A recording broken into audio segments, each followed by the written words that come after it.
All right, we are back with King of the Mound. My summer was Satchel, Paige, and we are moving to chapter 4, bottom of the second. Nick finished gathering the information from the other players in the early afternoon. Everybody else gave him their birthdays without any trouble, and Mr. Churchill said that he was finished for the day. His father was still working with a few of the younger pitchers, so Nick walked home alone. When he turned down the driveway, he saw Emma standing in the yard. She was wearing a baseball mitt and tossing a ball onto the slanted roof of the cabin, and then catching it when it rolled off. "Hey," Nick said, "what are you doing?" Emma shrugged, her eyes focused on the lip of the roof as she waited for the ball to drop. "Playing catch."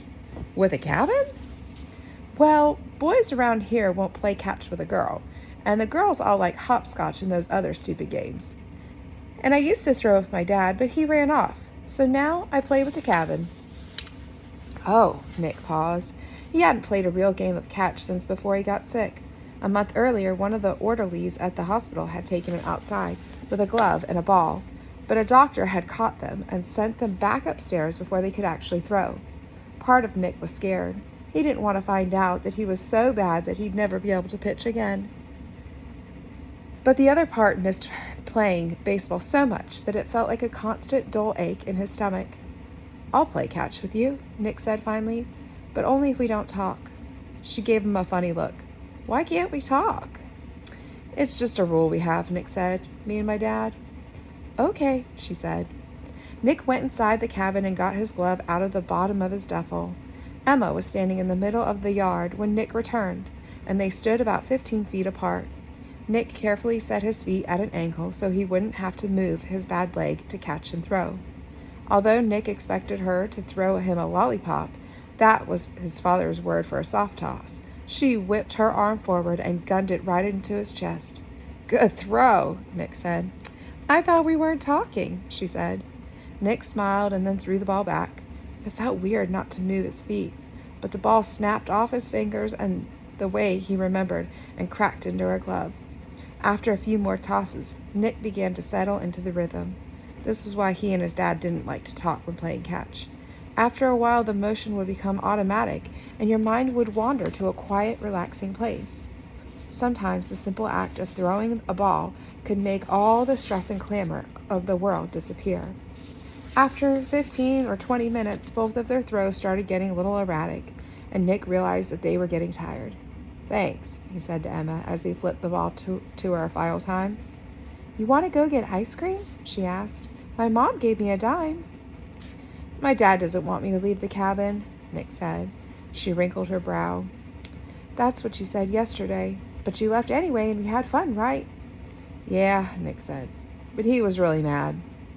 "Come on, it'll be fun." Nick thought for one more second and then tossed his glove on the porch.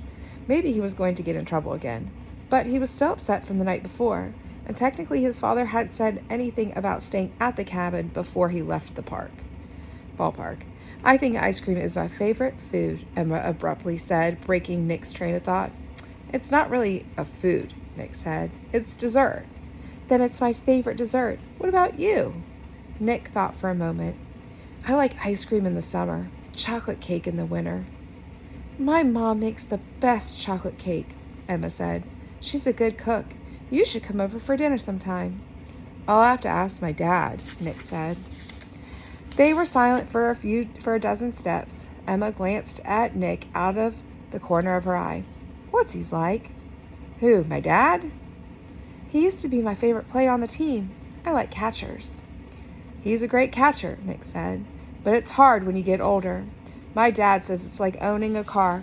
No matter how fast it is, eventually the shocks will wear out and the engine will start to putter." "You think he's going to be a starter this year? Or is double duty going to take his job?" Nick shrugged. He didn't really want to talk about that or even think about it, so he changed the subject. I got to talk to Satch today." Emma grabbed his arm. "You did not!"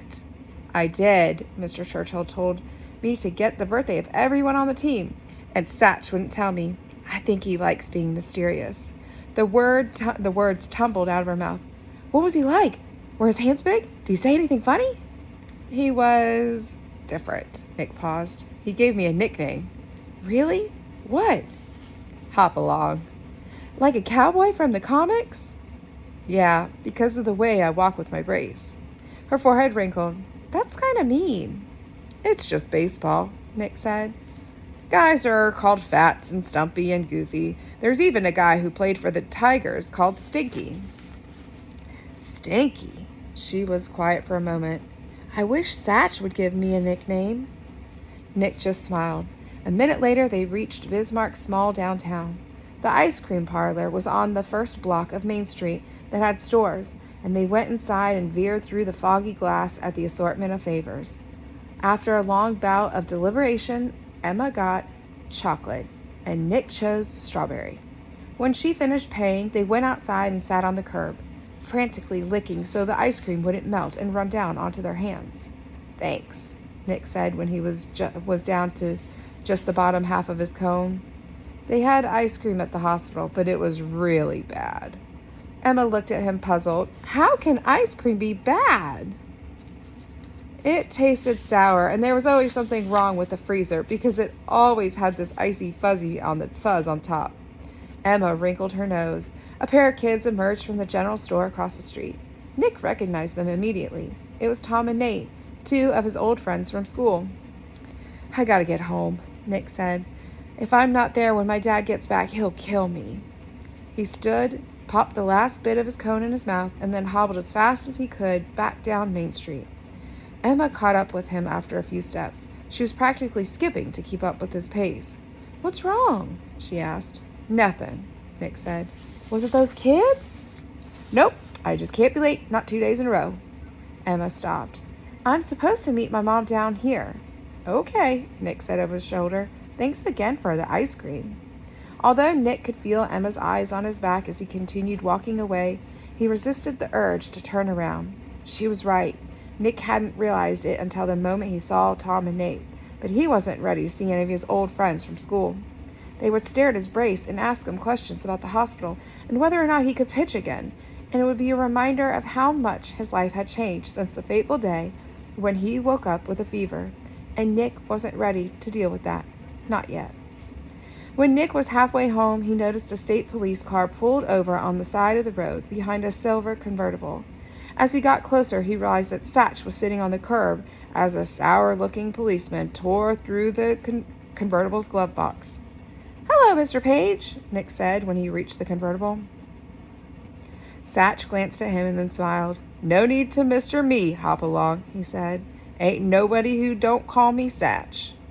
The policeman looked up from the glove box. His voice was rough. Get out of here, kid. Nick took a few steps down the sidewalk and then stopped. Something was wrong with the scene, but he couldn't quite figure it out. Maybe it was the look in Satch's eye or the set of the policeman's jaw. Nick didn't want to get in trouble, but he wasn't just going to walk away, not before he knew what was happening. What'd he do? He asked as he slowly turned around. Nick was looking at the policeman, who gave him a glare that could have frozen a lake in the middle of the summer. Satch spoke slowly, his southern accent making the words seem like drops of molasses. This fine officer of the law thinks that I stole my own car, he said. I don't think you stole the car, the policeman said. I know you stole the car, because no colored man in this state owns a fancy convertible. Didn't you see him at the baseball game? Nick asked. He was sitting in the back of this car with Mr. Churchill when Mr. Churchill drove him into the pitcher's mound. I don't like baseball, said the policeman said. Nick just blinked, shocked into silence. Satch shrugged. There ain't no accounting for taste, he said.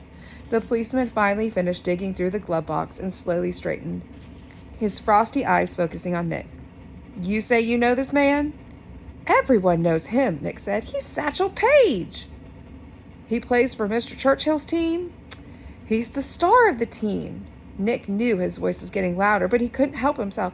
He might be the best pitcher in the world. The policeman gave Nick a last look and then turned and flipped the keys back toward Satchel. They landed in a puddle.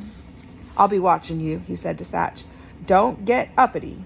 A moment later, he was back in his police car, and he violently pulled away from the curb, leaving behind the acrid smell of scorched rubber. Satch slowly stood up and fished his keys out of the puddle, an indescribable expression on his face, and then glanced at Nick. "You need a lift?" he asked. "Sure," Nick said. His house was only a few blocks away, but he certainly wasn't going to turn down a ride in a convertible, especially a convertible driven by Satchel Paige. He opened the door and hopped onto the leather seat. The silver knobs on the dashboard glittered in the late afternoon sunlight, and the engine growled as they accelerated. Nick closed his eyes as the warm summer air whipped through his hair. This was a moment he had hoped he would remember. "I had a cousin who got polio," Satch said after a minute. Nick opened his eyes. "What happened to him?" "He died. That was a long time ago, back when I was a kid." "I know I'm lucky," Nick said, "but I still miss baseball. I always wanted to be a pitcher like you." Satch smiled a cocky smile. "There ain't no pitcher like me." The smile slowly faded. "Why can't you pitch?" "You can't pitch on one leg," Nick said. Satch shook his head. "There are lots of things in life that you aren't supposed to be able to do. People told me a black kid couldn't make no money in baseball. People told me anyone born down the bay was going to die there. People told me that I was going straight from reform school to jail. But I didn't pay any of those people no mind, and that's why I'm driving a silver convertible that made some cracker cop so jealous that he just had to pull me over." Nick wanted to let Satch keep talking, but they had reached the house. "This is it," he said, pointing at the driveway. The car coasted to a stop, and Nick got out and carefully closed the door. "Thanks for the ride," he said. Satch revved the engine and then looked up at Nick, the jaunty half-smile on his face again. "Here's a piece of wisdom for you," he said. "Ain't no man can avoid being born average, but there ain't no man got to be common." And with those parting words, he and the convertible were gone in a swirl of dust. And with that, we will pause and tell Chapter 5.